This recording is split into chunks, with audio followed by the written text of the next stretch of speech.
성도 여러분, 여러분들이 지금은 코로나 바이러스 때문에 해외여행을 하기 힘들지만은 혹시 모든 것이 다 풀린다면 여러분들이 평생에 한번 꼭 가보고 싶은 나라, 또 가보고 싶은 장소, 이런 것들이 어디입니까? 바울 사도는 그곳을 가고 싶어서 그렇게도 여러 번 계획도 하고 여러 번 또 기도도 하고 그랬지만은 계속해서 잘 되지 않다가 드디어 그가 가게 됐는데 그게 바로 로마입니다. 로마는 그때 당시에 세계를 지배하던 로마 제국의 수도였습니다. 지금은 이탈리아의 수도입니다. 사탄은 바울 사도가 로마로 가는 것을 좋아하지 않았습니다. 얼마나 방해를 하고 또 바울을 가지 못하게 막았는지 모릅니다. 1, 2, 3차 선교 여행을 할 때는 이 유대교인들을 동원해서 바울을 몇 차례 죽이려고 했고 또 예루살렘에 올라갔더니 이방에서 살고 있던 유대인들이 몰려와서 바울을 죽이려고 했고 70인 공회와 종교 지도자들이 합세해서 그를 해치려고 했습니다.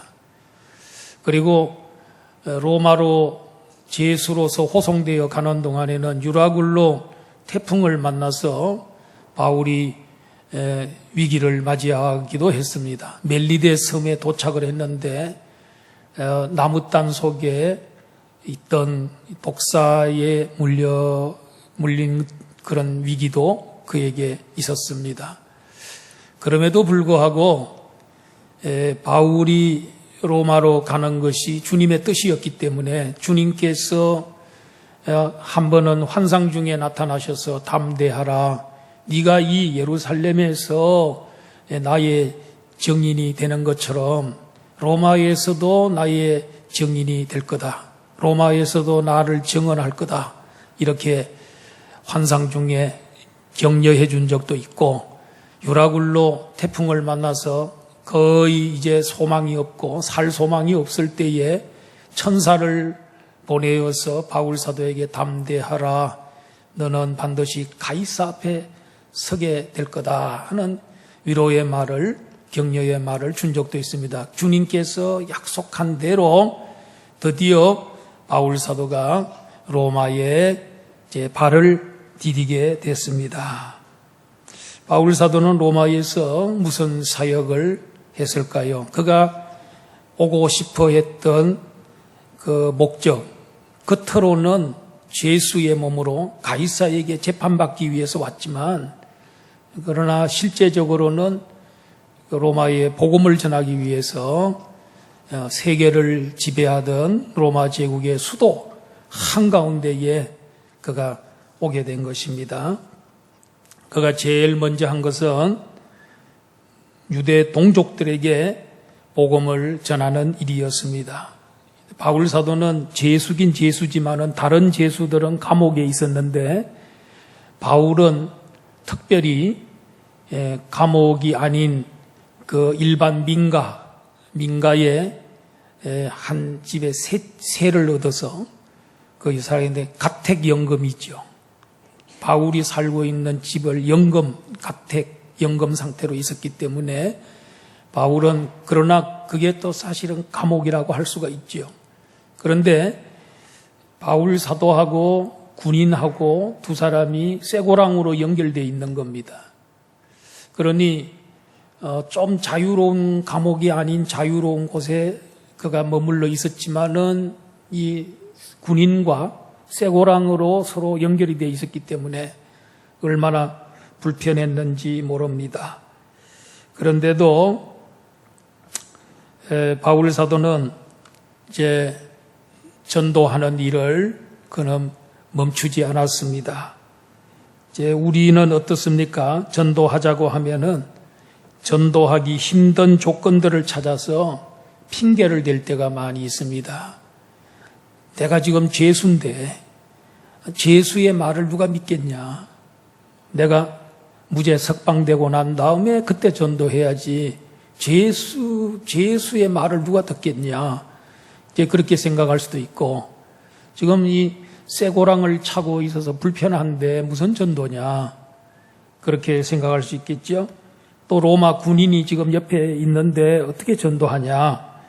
또 셋집이긴 하지만은 그러나 이것은 엄연히 그 감옥과 같은 곳인데 감옥에서 어떻게 전도하냐 하면서 전도 못할 핑계를 댄다면 뭐 얼마든지 될 수 있죠. 그러나 바울 사도는 그런 핑계를 다 접어버리고 그 로마에 있는 그 동족 유대교인들 중에 유대교를 믿는 사람들 중에서 이 높은 지위에 있는 사람들을 자기 셋집으로 초청을 했습니다. 그래서 그들이 다 몰려왔습니다. 그들에게 바울 사도는 놓칠세라. 나는 우리 조상들의 이 전통 또 율법 이런 것들을 나는 어긴 적이 없습니다. 하나님 말씀을 나는 어긴 적이 없습니다. 그리고 두 번째로는 내가 예루살렘에 갔는데 우리 동족들이 나를 로마인의 손에 죄수로 내주었다. 그래서 고소를 하고 고발을 해서 죄수가 됐다. 근데 이 로마 사람들이, 특별히 거기 로마 사람들 중에는 벨릭스 혹은 베스도 같은 총독들이 나를 신문을 했는데 내게 사형을 당할 만한 죄를 발견하지 못하자 내가 죄가 없다는 걸 알고 석방시키려고 하니까 우리 유대에 있는 종교 지도자들이나 그런 분들이 석방시키면 안 된다고 막 소리를 지르고 이래서 내가 잘못하다가 이들에게 잘못하면 내가 죽을 수도 있겠구나 생각이 들어서 나는 가이사 황제에게 재판받겠다 하고 상소를 해서 나는 여기에 지금 오게 된 것이지 우리 민족을 내가 고발하려고 하는 것도 아니다. 그리고 내가 쇠사슬에 매인 근본적인 원인은 부활을 증거했기 때문에 그렇게 된 겁니다. 여러분, 기독교하고 유대교가 뭐가 다릅니까? 여호와 하나님 믿는 거 똑같습니다. 그리고 또 구약 성경 39권을 믿는 것도 똑같습니다. 지금도 마찬가지입니다. 그런데 다른 점이 있다면은 유대교는 예수 그리스도를 메시아로 보지 않는 겁니다. 그분을 성경에서 예언한 구원자로 보지 않는 것. 그러나 우리 기독교는 우리 예수님을 구원자로 메시아로 하나님의 아들로 그리고 우리 신약 성경을 우리는 인정하는 그런 사람들이고 그래서 이 유대교인들이 가장 싫어하는 게 있어요. 뭘 싫어하냐면 바울 사도가 선교하러 세계를 다니면서 유럽과 아시아를 휘젓고 다니면서 뭘 외쳤냐면 예수 그리스도의 십자가의 죽어주심 그리고 또 그의 부활하심을 외쳤거든요. 십자가의 복음과 부활의 복음을 전했는데 이 유대교인들이 가장 싫어하는 게 예수님이 부활했다는 얘기. 죽은 것까지는 괜찮은데 부활한 것은 듣기 싫어. 왜요?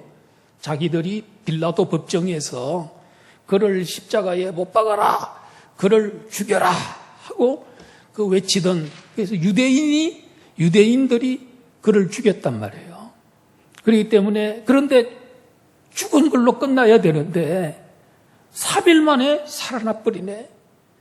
그래서 이 살아나신 이 예수가 40일 동안 지상에 있으면서 제자들을 그 10여 차례 이상 만나시고 그 다음엔 또 성천하시더니 성령을 오순절 성령 부어주시고 하늘과 땅의 권세를 소유하여 만왕의 왕이 되시고 이렇게 하니까 이들이 가장 듣기 싫은 게 예수가 부활했다는 거. 이거는 때문에 그 듣기 싫고 또 한편으로는 그것 때문에 두렵고 그래서 우리 기독교를 그렇게 미워하고 박멸했던 것을 볼 수가 있습니다. 이 세상에 모든 사람들이 가장 소원하는 게 있어요. 아까는 바울 사도가 나는 이스라엘의 소망을 얘기하다가 내가 체포가 된 것이다. 예수님의 부활을 얘기하다가 그랬는데 이스라엘의 소망뿐만이 아니고 온 인류의 소망이 죽지 않고 영원히 사는 거. 그게 우리 인류의 소망이에요. 오늘 또 저 종건당은 사람이 죽지 아니하고 오래 살게 무병장수하기 위해서 종건당은 지금 계속해서 의학 연구를 하고 약품 연구를 하고 있다니까 지금. 영생하는 걸 위해서. 그런데 여러분, 이 문제를, 부활의 문제, 이 문제를 해결하신 분이 계세요. 예수 그리스도입니다. 그분이 부활의 문제, 영생 문제를 해결하셨습니다. 요한복음 11장 25절 26절에 보면은 예수님 말씀하시기를 나는 부활이요 생명이니 나를 믿는 자는 죽어도 살고 무릇 살아서 나를 믿는 자는 영원히 죽지 않는다. 자, 예수님이 나는 부활이다 그러더니 진짜 3일 만에 부활하셨네. 살아나신 후에 영원히 죽지 않는 거, 그게 진짜 부활입니다. 예수님은 인류 가운데 부활의 첫 열매가 되셨어요. 첫 케이스입니다. 첫 케이스. 나무의 열매가 이제 열리기 시작하면, 첫 열매가 열리기 시작하면 그 다음부터는 계속해서 열매가 맺혀지는 것처럼 예수 그리스도의 부활로 인해서 그를 믿는 자는 죽어도 살고 살아서 예수님 믿는 자는 영원히 죽지 않는 그런 영생의 축복. 예수님이 나는 부활이고 그 다음에 생명이라는 말은 번역을 앞으로 할 때는 좀 영생으로 번역했으면 좋겠습니다. 조회라는 단어인데 그 예수님은 살아난 후에 영원히 죽지 않는 영생을 지금 누리고 있어요. 영생이. 그게 부활이에요. 진정한 부활. 그런 분은 그 문제를 해결하신 분, 자기도 부활하고 자기도 영생하고 믿는 자들을 다 부활시키고 앞으로 영생하게 만드는 일을 하신 분은 예수님 뿐입니다. 예수님이 이 세상 모든 인류의 열망, 소망, 그 영생 문제, 그걸 해결하신 분인 줄 믿습니다. 여러분들 예수님 믿기 때문에 나를 위해서 십자가에 돌아가시고 부활하신 걸 믿기 때문에 여러분 우리도 주님이 오시는 그날에 다 부활할 줄로 믿습니다. 그리고 우리도 영원히 주님과 함께 하나님의 영생 생명에 참여하여서 영생할 줄로 믿습니다. 그런데 바울 사도는 이 이스라엘의 소망, 부활인데 부활에 대해서 구약 성경에 부활의 구절이 있다는 거예요. 시편 16편 10절 보니까 이는 주께서 내 영혼을 서울에 버리지 아니하시며 주의 거룩한 자를 멸망시키지 않으실 것임이니라. 여기 주의 거룩한 자를 하나님께서 멸망시키지 않는다. 전에 우리 개역판에는 뭐라고 되어 있었냐면은 썩지 않게 할 거다 그랬고 또 다른 번역을 보니까 주의 거룩한 자를 죽음의 세계에 버리지 아니할 것이다. 이 말은 뭐냐면은 이 죽었는데 그 썩지 않게 만들고 그것을 완전히 죽음에 버려버리지 않다는 말은 뭐냐면 부활시킨다 그 말이에요. 시편 16편 10절 구절은 구약에 나타난 부활 구절이에요. 장차 이 주의 거룩한 자 메시아가 부활할 거라는 구절이라는 거예요. 그리고 예수님도 직접 자기 자신이 부활에 대해서 구약 성경을 빗대서 이렇게 말씀하십니다. 마태복음 12장 40절 말씀해 보니까 요나가 밤낮 사흘 동안 물고기 뱃속에 있었던 것 같이 인자도 밤낮 사흘 동안 땅속에 있으리라. 요나가 물고기 뱃속에 3일만 있다가 나와버렸죠. 마찬가지로 나도 땅속에 3일 동안 있다가 그 후에는 나는 나온다. 부활구절이다. 부활구절. 이 부활을 막 얘기를 하니까 듣고 있던 유대 종교의 그 높은 지도자들이 뭐라 그러냐면은 우리가 너에 대해서 편지 받은 것도 없고 좋지 못한 말을 들은 것도 없다. 그러나 이 기독교에 대해서 이 어디 세계 어디로 가든지 기독교에 대해서는 조금 반대를 받는 것 같다. 그러면서 우리가 다음에 좀 시간을 내 가지고 좀 참 자세하게 좀 많이 좀 들을 수 있도록 좀 날짜를 정하자 해서 날짜를 잡았는데 23절에 보니까 그들이 날짜를 정하고 그가 유숙하는 집에 많이 오니 그때보다도 이 유대 종교 높은 지도자들이 다 많은 사람들이 바울의 그 셋집 감옥에 다들 몰려온 거예요.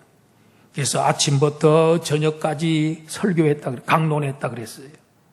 바울 사도는 참 이 기회야말로 정말 이 하나님이 주신 이 전도의 절호의 찬스니까 언제 이런 기회가 다시 그들이 언제 다시 온다는 보장도 없고 그들이 언제 또 다시 이렇게 찾아올 기회도 없고 그럴 줄 모르니까 에라 잘 됐다 이래가지고 아침부터 저녁까지 막 설교를 하는데 제가 볼 때는 마음 빈틈도 안 주고 마치 이 나이아가라 폭포에 물이 막 그냥 계속해서 막 쏟아져 내리듯이 이렇게 막 폭포수 같은 이 설교를 하지 않았나.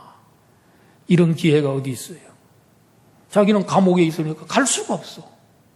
그런데 어떻게 다시 온다는 보장이 없잖아요. 그들이 또 방문한다는 보장도 없어. 이때를 놓치지 않고 열심히 전도해. 무슨 내용으로 전도했냐? 하나님 나라에 관해서 설교했다는 거예요. 여러분, 이 세상에는 두 개의 나라가 있어요. 하나님의 나라가 있고 사탄의 나라가 있어요.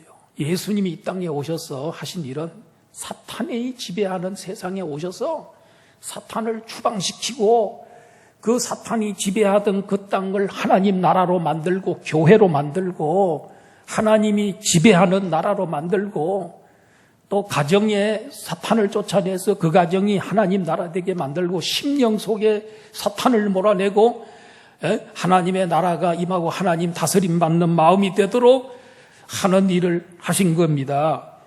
예수님은 하나님 나라 즉 천국을 만드신 분이고 천국의 그 나라의 왕이시고 그 나라를 이 땅 위에 가지고 오신 분이에요. 그 예수님이 설교하실 때 첫 번째 설교가 뭐냐면은 천국이 가까이 왔다.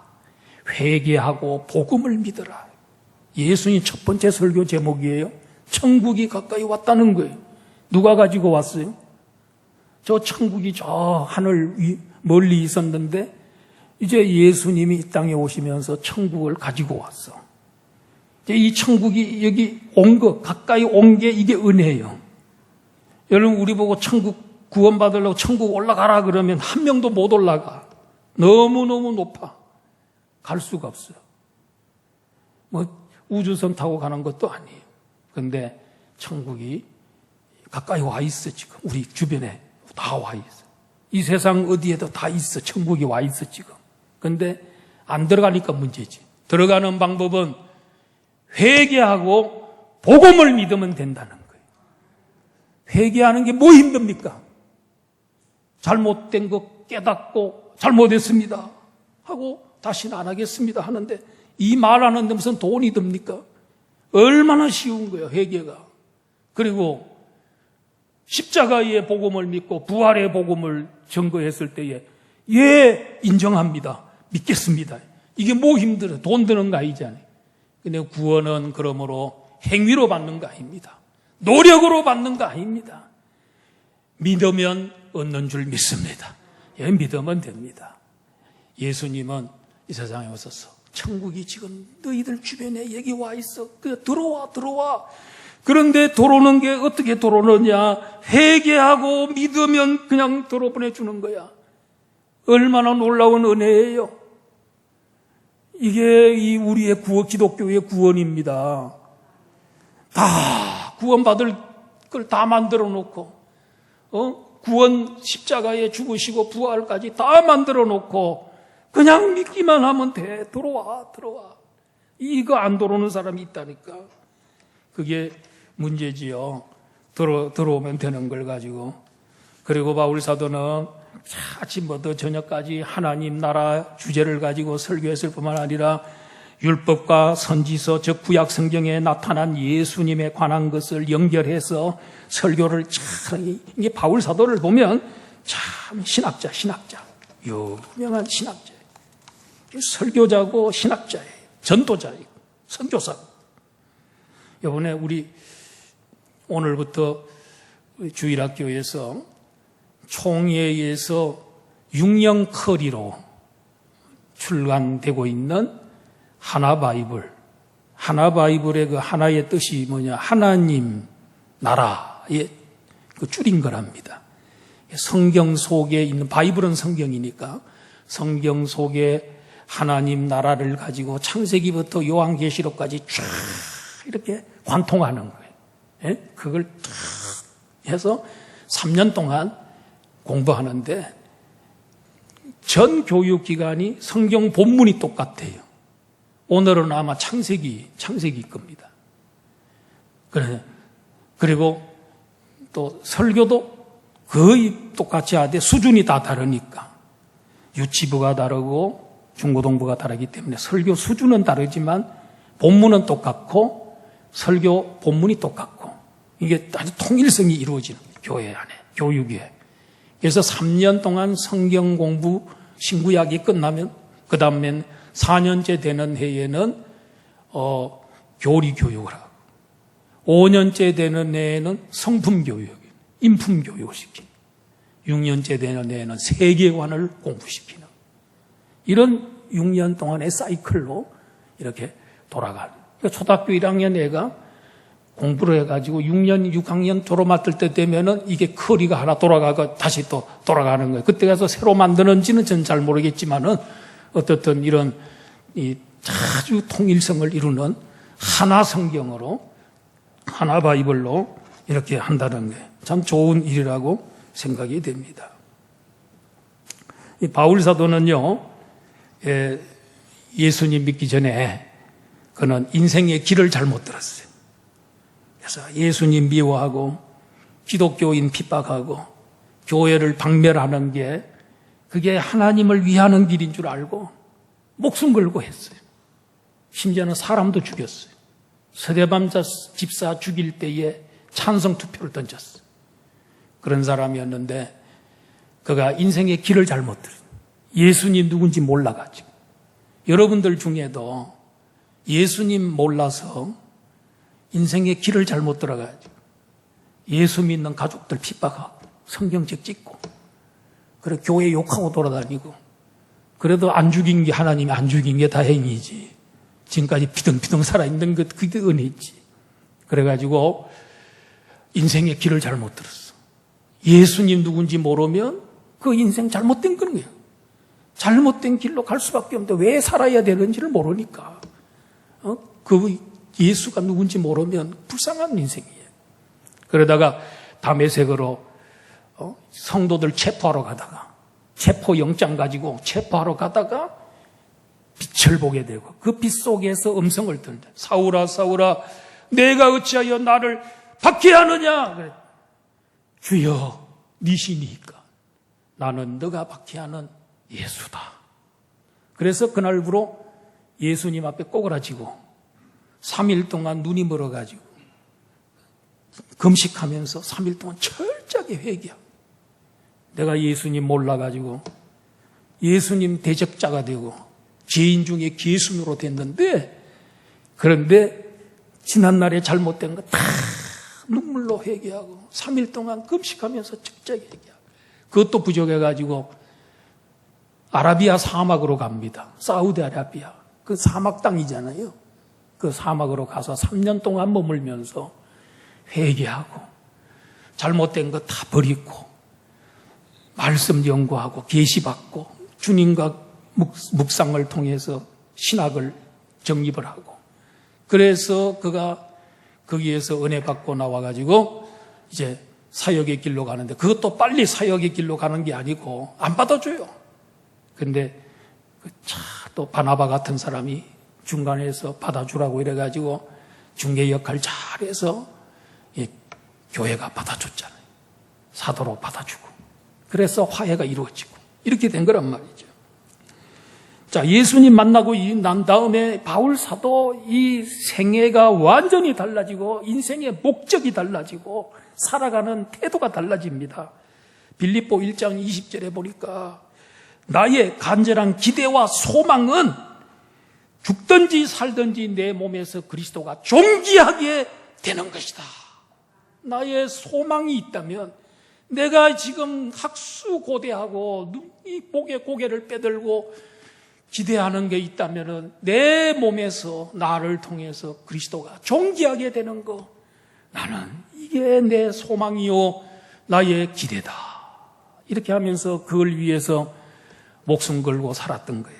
로마서 14장 8절에 보니까 우리가 살아도 주를 위하여 살고 죽어도 주를 위하여 죽나니 그러므로 사나 죽으나 우리가 주의 것이로다. 지난날에는 내 것인 줄 알았는데 아니고 이제 은혜를 받고 예수님 만나고 보니까 내 모든 것, 생명도 나의 인생도 다 주의 것인데 내가 주를 위해서 살아야 되고, 내가 혹시 죽을 일이 있다면은 주님을 위해서라면 죽을 일도 나는 기꺼이 택하겠다. 그리고 사도행전 20장 24절 말씀에대로 나의 달려갈 길과 주 예수께 받은 사명 곧 은혜의 복음 증거하는 일을 마치려 하면은 나의 생명을 조금도 귀한 것으로 여기지 않겠다. 주님이 주신 그 사명 이루기 위해서는 내 생명을 조금도 귀한 것으로 여기자. 그렇게 살은 거예요. 제대로 산 거지. 예수님 제대로 만났지. 제대로 알게 된 거지요. 여러분, 우리가 인생의 모든 의문과 해답은 예수입니다. 예수로 다 해결됩니다. 왜 살아야 되느냐? 예수 위해서 사는 거예요. 어떻게 살아야 되냐? 예수님처럼 살아야 돼요. 할렐루야. 인생의 모든 문제는 해답이 예수님입니다. 자, 이렇게 바울 사도가 막 설교하고 그렇게 열정적으로 했는데도 그 말을 믿는 사람도 있고 믿지 않는 사람도 있더라. 저는 참 희한한 게 보니까 이렇게 위대한 선교사가 위대한 설교를 하고 있는데, 그렇게 간절히 권면하고 있는데 절반은 믿고 절반은 안 믿었던 것 같아요. 바울 설교 잘못했나요? 아니요. 원인이 뭐냐면은, 자, 27절에 나오는데, 마음이 우둔하여져서 그 귀로는 둔하게 듣고 그 눈은 감악기 때문에 듣기는 들어도 도무지 깨닫지 못하고 보기는 보아도 도무지 알지 못하게 된 것이다. 우리 눈이 다 떠 있고 여러분 다 눈이 있기 때문에 오늘 여기 다 올라오셨는데, 그 눈 말고 영적 세계를 볼 수 있는 그 눈이 사탄이 어둡게 만들어버리고 그걸 혼란시켜버렸어요. 둔해져가지고. 보기는 보는데 못 알아들어. 하나님 말씀을 못 알아들어. 깨닫지를 못해. 영적 소경, 영적 기머거리가 됐다는. 마음이 우둔해졌다는. 영이 벌써 혼란스러워져. 둔해져 버렸다는. 그래서 하나님께서는 이 구원이 이제 유대인들이 이렇게 반대하고 구원을 안 받아들이니까 이 구원이 이방인에게로 보냈다. 이방 세계로 보냈다는 거예요. 그런 말 있잖아요. 평양감사도 자기 싫으면 그만이라는 거예요. 옛날에는 평양감사가 최고 높은 벼슬이고 모든 사람들의 선망의 대상입니다. 오늘날로 말하면 아마 서울시장 정도 되어볼 것 같아요. 그런데 평양감사도 본인이 싫으면 안 하는 거예요. 마찬가지로 아무리 복음이 좋아도 그 복음을 받아들이지 않고 거부하면 그의 것이 안 되는 겁니다. 자, 바울 사도는 온 이태를 2년 동안을 자기 셋집에 머물면서 자기에게 오는 사람들을 다 영접했다 그랬어요. 기록에 의하면 바울 사도가 2년 동안 그 감옥의 셋집에 살다가 잠깐 동안 바울 사도가 석방이 된답니다. 그래서 교회도 좀 다니고 이렇게 하다가 다시 바울 사도가 감옥에 다시 들어가서 그 후에 몇 년 있다가 순교의 제물이 됩니다. 바울 사도 성지순례 갔더니 바울 사도가 이제 바울 사도의 목을 칼로 잘랐는데 그 목이 3번 튀었다는, 탕 튀었는데 그 3번 튀은 그 자리가 샘물이 터져서 지금도 가면 그 만들어 놨습니다. 샘물이 터진 자리를 만들어 놓은 그런 게 로마에 있습니다. 가택연금 상태에서 찾아오는 사람에게 전도하고 복음 전하고 병 고쳐주고 밤에는 성경 기록했던 것 같아요. 옥중서신, 로마 감옥에서 기록한 4권의 책. 뭐죠? 에빌, 골빌. 에빌이 뭐죠? 에가 뭐죠? 에베소서. 그 다음에 빌립보서. 그 다음에 골로새서. 빌레몬. 에빌, 골빌. 요게 바울 사도가 로마 감옥에서 틈날 때마다 성경을 기록해서 보낸 옥중 서신이었습니다. 자, 바울 사도는 하나님의 나라를 전파하며 주 예수 그리스도에 관한 모든 것을 담대하게 거침없이 가르치더라. 로마 감옥에 2년 동안 있으면서 담대하게 복음 전하고 거침없이, 이 말은 법적으로 아무런 방해를 받지 않고 그냥 거침없이 전했다는 거예요. 왜 그러냐면 로마 제국이 바울 사도가 전하는 복음을 딱 검토해 보니까 정치적으로나 사회적으로나 아무런 문제가 안 되더라고요. 그래서 그대로 둔 거예요. 그래서 열심히 전했습니다. 자, 28장, 사도행전 28장으로 끝납니다. 이제 29장은 우리가 써야 됩니다. 우리 안양 북부교회 성도들이 열심히 29장을 써가지고 나중에 천국 가서 너 사도행전 29장 좀 보여달라. 주님이 그렇게 하거든. 여러분 전도한 거, 주를 위해서 충성한 거, 헌신한 거, 그걸 내놓기를 바랍니다. 영국의 런던에 캔터베리라고 하는 교회가 있습니다. 그 교회에 유명한 집사님 한 분이 계십니다. 니콜라이라고 하는 집사님이 계시는데, 이 니콜라이 집사님은 17살 때에 그 교회에 사찰이 됐습니다. 관리 집사가 됐습니다. 그래서 이분은 교회를 얼마나 사랑하는지 그가 죽을 때까지 그 교회에 사찰을 하는데 청소하고 흐드렛 일 다 하고 가장 또 심혈을 기울여서 했던 것은 종치는 거. 종치는. 옛날에 우리나라도 보면 초종을 치고 예배 임박해서 제종치고 시골에 가면 다 옛날에 종쳐갖고 예배 시간 알렸잖아요. 시계 없던 시절에. 그런데 이분은 종을 제 시간에 정확하게 얼마나 종을 잘 찾는지 영국 시민들이 교회에서 그 니콜라이 집사님이 종일 치는 그 시간에다가 자기 시계를 맞췄대요. 그러니까 왜냐하면 그 옛날에 시계가 잘 안 좋아가지고 뭐 느리게 갔다가 빨리 갔다가 이래. 그런데 하여튼 그 집사님이 정확한 시간에 종을 치기 때문에 거기에다가 자기 시계를 맞출 정도로 그렇게 열심히 종을 쳤습니다.